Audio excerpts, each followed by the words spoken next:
अभी majority of NEET aspirant के mind में यही ख्याल है, क्या हम इस 30 दिनों में 500 प्लस स्कोर कर सकते हैं? क्या हमारा जीएमसी में एडमिशन हो जाएगा इस 30 दिनों में? ऑफ कोर्स हो जाएगा, बट अपने आप पे सेल्फ बिलीफ रखो तो क्यों नहीं हो सकता है। अपने आप को दूसरे से कंपेयर मत करो। ये लास्ट के 30 दिन को आपको कैसे चेंज करना है वो आप पे डिसाइड करता है, आप कैसे कर सकते हैं। मेरे और किसी और के कहने से नहीं होने वाला। जब तक आप खुद से नहीं ट्राई कीजिएगा तब तक नहीं होने वाला है।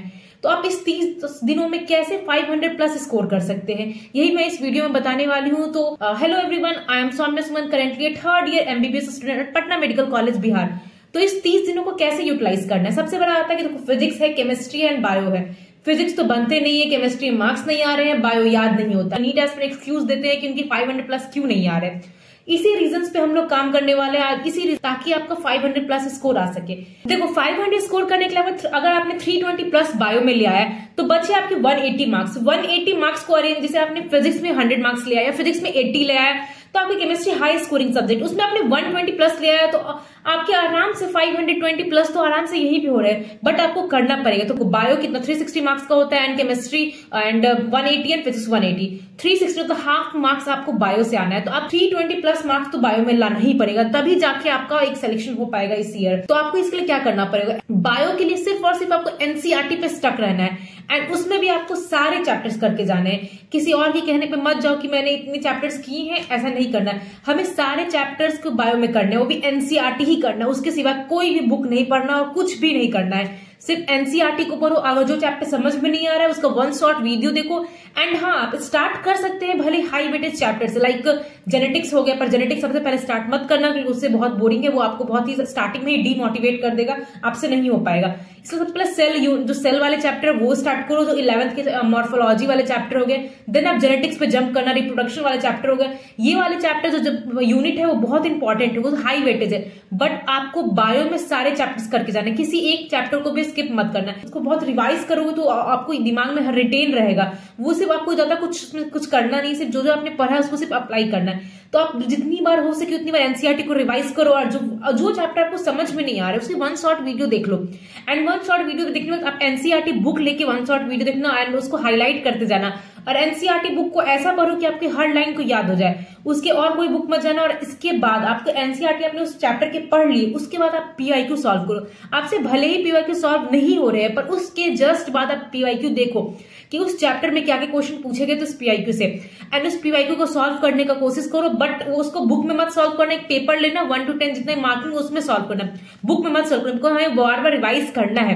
तो कोशिश करो कि एक पेपर लेके मार्किंग करके 1 to 3 जितना जो आ रहा है आपको, जो आपको पता है वो लिखिए एंड देन इसको चेक कीजिए कि आपने कितना सही किया। एंड पीछे से आंसर देख देख के मत मिलाया करो।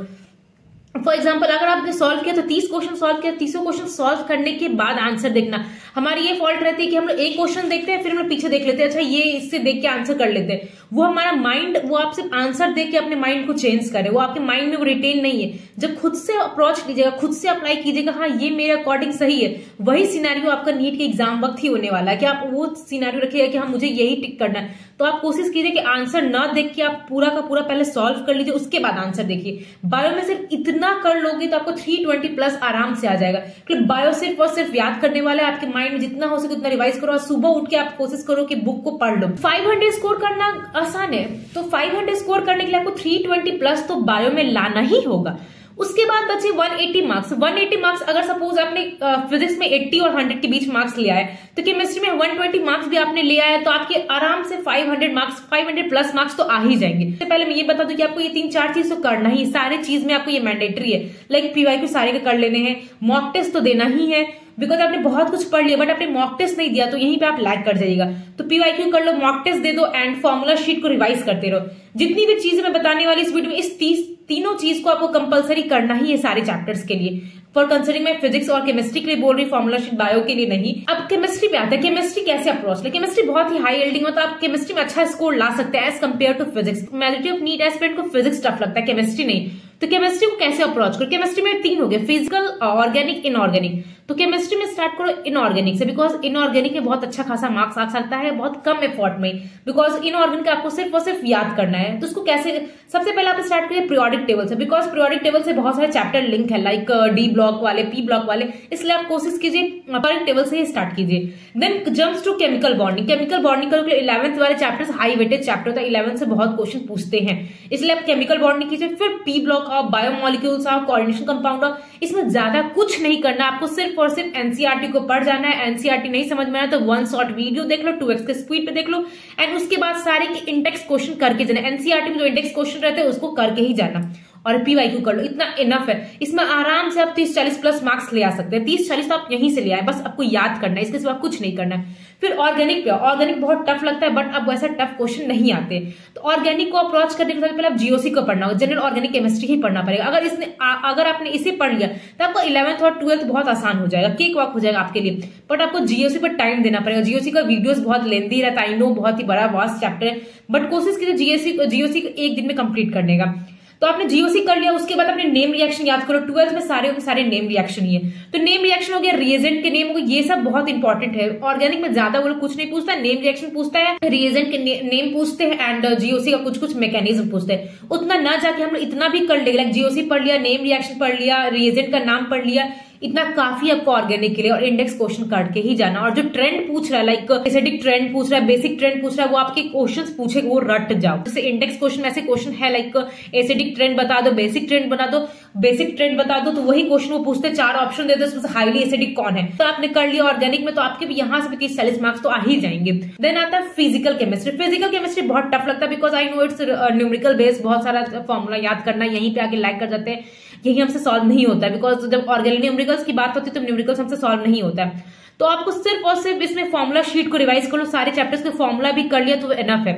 एनसीईआरटी पढ़ने के चक्कर में लास्ट मोमेंट मत पढ़ो, बिकॉज आपने सिर्फ फॉर्मूला याद कर लिया, वो भी इसके लिए एनफ है। और इसमें जो चैप्टर आपको ज्यादा इंपॉर्टेंट लग रहे हैं पहले उसे कंसिडर करो, एंड उसके फॉर्मूला शीट को याद करो। और बिकॉज आपकी फॉर्मूला तो अगर आपने पढ़ा होगा तो फॉर्मूला आपको स्ट्राइक जरूर कर जाता है एग्जाम में। एंड सारे के क्वेश्चन पीवाईक्यू सॉल्व करो, क्वेश्चन प्रैक्टिस करना तो मस्ट है सारे के लिए, लाइक इनऑर्गेनिक हो, ऑर्गेनिक हो, फिजिकल हो, सारे में पीवाईक्यू कर लो, एंड मॉक टेस्ट पेपर के क्वेश्चन सॉल्व करो। इतना आपने कर लिया, वो आपके लिए सफिशिएंट है, तो आपकी 120 प्लस केमिस्ट्री में आ जाएगा। एंड अब आता है फिजिक्स। फिजिक्स में मैंने बहुत सारे हाई वेटेज चैप्टर पे एक वीडियो बनाया है, उसे भी देख लो। उसमें कौन कौन सा चैप्टर है जो कि बहुत इंपॉर्टेंट है फिजिक्स में, पहले उसी को प्रायोरिटी दो, पहले उसे सॉल्व करो, पहले उसे पढ़ो, तब दूसरे चैप्टर्स में जाना। फिजिक्स में आपने पीवाईक्यू कर लिया, फॉर्मूला शीट रिवाइज कर लिया, मॉक टेस्ट दे लिया, ये बहुत होते हैं, बिकॉज फिजिक्स में फॉर्मूला बेस्ड क्वेश्चन भी 15 से 20 क्वेश्चन फॉर्मूला बेस्ड पूछते हैं। सिर्फ और सिर्फ आपको फॉर्मूला याद करके अप्लाई करना है, वो छोटा सा काम है, आपको फॉर्मूला याद करना है और अप्लाई करना है। तो फॉर्मूला शीट आपके पास है तो उसी को रिवाइज करो, बहुत बार रिवाइज करो। एंड जो आपने इंस्टीट्यूट में पढ़ा है या चाहे ऑनलाइन पढ़ा है, वो आपने वो नोट्स बनाया हो तो नोट्स के क्वेश्चन भी सॉल्व करो। अगर आपने वो चैप्टर नहीं पढ़ा है, अभी आप चाह रहे हैं वो चैप्टर पढ़ना, तो 1 शॉर्ट वीडियो देख लो, और जो सर पढ़ा रहे हैं और जो सर क्वेश्चंस करवा रहे हैं वो क्वेश्चन जरूर सॉल्व करके जाओ, वो क्वेश्चन तो अभी सॉल्व कर लो। एंड सिर्फ वीडियो देखने से नहीं होने वाला है, आपको सारा क्वेश्चन अप्रोच लेना पड़ेगा, वो खुद से सॉल्व करना पड़ेगा, बिकॉज हमें आता सब कुछ है बट हम अप्लाई नहीं कर पाते। ये वाला सीन हमारे साथ नहीं होना चाहिए, इसीलिए उससे अच्छा है कि आप क्वेश्चन खुद से सॉल्व करो, पेन लो, पेपर लो, खुद से सॉल्व करने का कोशिश करो, देन ही फिजिक्स के क्वेश्चन आपसे टैकल हो पाएंगे, अदरवाइज नहीं होंगे। सिर्फ आप वीडियो देख रहे हैं, आराम से मस्त वीडियो देख रहे हैं, उससे नहीं होने वाला है, आपको क्वेश्चन खुद से सॉल्व करना पड़ेगा। आपने इतना भी कर लिया फिजिक्स में, केमिस्ट्री में एंड बायो में, तो आपके 500 प्लस तो आसानी से आ जाएंगे, बट आपको करना होगा। बायो में सिर्फ और सिर्फ एनसीईआरटी को जितनी बार हो सके उतनी बार रिवाइज कर लो, उसको लिमिट काउंट मत करो कि मैंने इस चैप्टर को 2 बार कर लिया, 3 बार कर लिया। जो चैप्टर आपको टफ लग रहा है उसको बहुत बार रिवाइज करो और इसको हाईलाइट भी करो। एंड मोस्ट इंपॉर्टेंट, एनसीईआरटी में जो समरी दिए हुए चैप्टर्स के बाद वो भी जरूर पढ़ के जाना, उसमें कुछ ऐसे लाइन्स है जो कि मेंशन नहीं है चैप्टर के अंदर, बट समरी में दिए हुए हैं। केमिस्ट्री में अपने इनऑर्गेनिक कर लिया, ऑर्गेनिक कर लिया, फिजिकल कर लिया। फिजिकल थोड़ा टफ लगता है, बट ऑर्गेनिक में आप अच्छा स्कोर कर सकते हैं, बट आपको एफर्ट लेना पड़ेगा, आपको सॉल्व करना पड़ेगा। अभी लास्ट में मत सोचो कि हमसे नहीं हो रहा है, मैंने 2 साल कुछ नहीं पढ़ा, वैसा कुछ नहीं होना। आपने 2 साल नहीं पढ़ा, बट आपने ये 30 दिनों को बहुत अच्छे से यूटिलाइज कर लिया, लाइक अपना प्रोडक्टिव आवर बढ़ा लिया, अपने स्टडी आवर्स बढ़ा लिए, आपको ये 30 दिन बहुत ज्यादा लगने लगेंगे। अभी आपको लग रहा है ये 30 दिन कितना कम है, बट आपने प्रोडक्टिव आवर बढ़ा, लाइक 14 से 15 घंटा आपने पढ़ाई स्टार्ट कर ली एंड आप बहुत सिंसियर होकर पढ़ाई कर रहे हैं, बहुत ही मोटिवेटेड होकर, और ये टाइम बहुत ही क्रूशियल है, तो आपको ये करना होगा। एंड वो 2 साल आपने क्या किया क्या नहीं किया वो मत सोचो, सोच लो कि इस 30 दिनों में अपने लाइफ को चेंज करना है, देन आपसे हो जाएगा। एग्जाम से पहले हम लोग कितना पढ़ लेते थे, जैसे वो होता ना, आपको अपने अंदर एनर्जी लाना पड़ेगा, अपने तरफ से एफर्ट देना पड़ेगा, तभी होगा। एंड दूसरों से कंपेयर मत करो कि उसके इतने अच्छे मार्क्स आ रहे हैं, वो हमें नहीं देखना, हमें पता है कि हमारा टारगेट क्या है, हमें कितना स्कोर करना है, उसके लिए हमें मेहनत करनी पड़ेगी।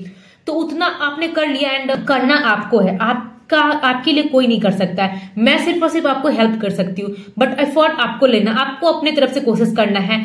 एंड जो भी कर रहे हो उसका पीवाईक्यू रट जाओ, पीवाईक्यू नहीं सॉल्व हो रहे तो भी पीवाईक्यू सारे, जैसे कुछ क्वेश्चंस होते हैं पीवाईक्यू नहीं समझ में आते हैं, बट फिजिक्स के क्वेश्चन सॉल्व करके ही जाना पीवाईक्यू। तो हमारा मेन मोटो है कि हमको 500 प्लस स्कोर करना है, तो हमको प्रोडक्टिव आवर्स को बढ़ाने पड़ेंगे, क्वालिटेटिव स्टडी करना होगा एंड फोकस वे में पढ़ाई करनी होगी, स्ट्रेस नहीं लेना है, जो होगा देखा जाएगा, बट हमें अपनी तरफ से एफर्ट लगाना है, कोशिश तो करना है, कोशिश करके देखो, क्या पता इस बार आपका नैया पार हो जाए। हाँ, तो मेरे कमेंट में करो कि हाँ दी मैं अपने प्रोडक्टिव आवर्स को इंक्रीज करूंगी एंड इस बार एक जीएमसी लेके रहूंगी। जो बच्चे सिंसियर है वो जरूर कमेंट करना और अपने आप पे अप्लाई भी करना। आई होप आपको ये वीडियो अच्छी लगी हो, वीडियो अच्छी लगी हो तो लाइक जरूर करना एंड आपको जो भी दिक्कत हो वो कमेंट करो।